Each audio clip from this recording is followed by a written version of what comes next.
Coucou chers parents, j'espère que vous allez bien. Bienvenue dans la Minute des Élites et j'espère que ce mois vous trouve chez vous en bonne santé. En tout cas, c'est la moindre des choses que je puisse vous souhaiter, d'accord?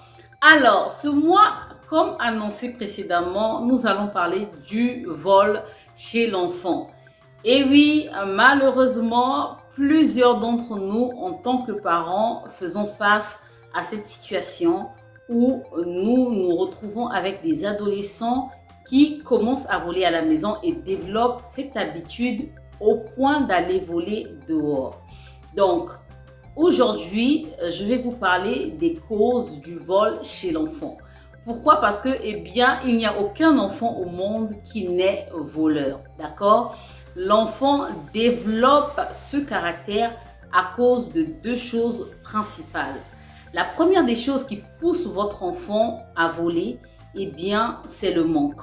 La deuxième des choses qui peut le pousser à voler, c'est l'envie. Malheureusement, consciemment ou inconsciemment, plusieurs parents favorisent le manque et l'envie dans la vie de leur enfant. Si par exemple, en tant que parent, vous voulez paraître aux yeux des gens plutôt que d'être, en payant à vos enfants des choses à des prix exorbitants, des choses qui trouent vos poches financièrement simplement parce que vous voulez vous faire voir, vous voulez prouver à vos voisins que vous en avez, eh bien, votre enfant va grandir avec un certain standing.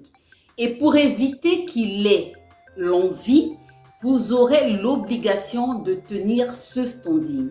Voilà pourquoi je vous exhorte, chers parents, à emmener vos enfants à vivre sobrement. C'est vraiment très important pour ne pas qu'ils puissent tomber dans l'envie. Il faudrait aussi que vous puissiez faire comprendre à vos enfants que l'argent, ça va et ça vient. Plusieurs parents commettent l'erreur de toujours faire croire à leurs enfants qu'ils ont toujours énormément d'argent.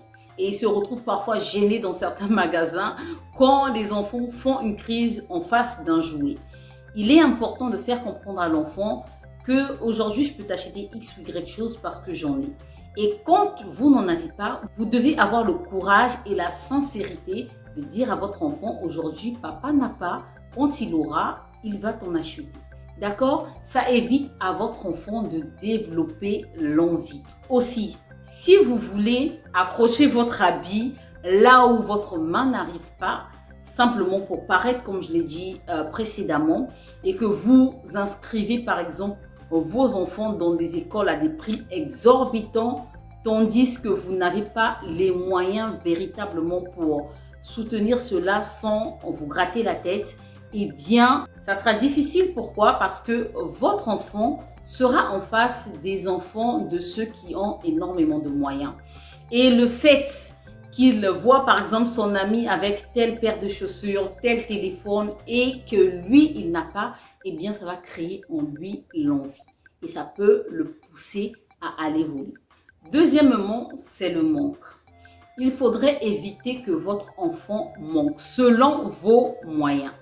Il faudrait savoir qu'en tant qu'être humain et vivant sur une terre matérialiste, vraiment sur une planète où tout est matériel, eh bien, vos enfants ont des envies. La preuve, même un enfant de 4 ans, de 3 ans, quand il va dans un magasin, il dit « Papa, je veux ci, papa, je veux ça, maman, je veux ci. » D'accord? Donc, il faudrait que nous puissions, en tant que parents, intégrer le fait que l'enfant également a des envies.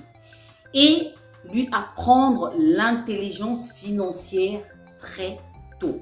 Il faudrait cultiver le fait de donner de l'argent de poche à vos enfants selon les tranches d'âge. D'accord? Vous pouvez déjà, dès que l'enfant a par exemple même 8 ans, vous pouvez déjà commencer à donner de l'argent de poche à vos enfants, mais dans un canevas précis.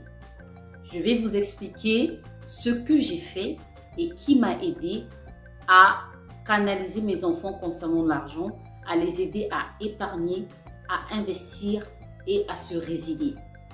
Je vous donne rendez-vous au vendredi prochain pour la suite de notre programme.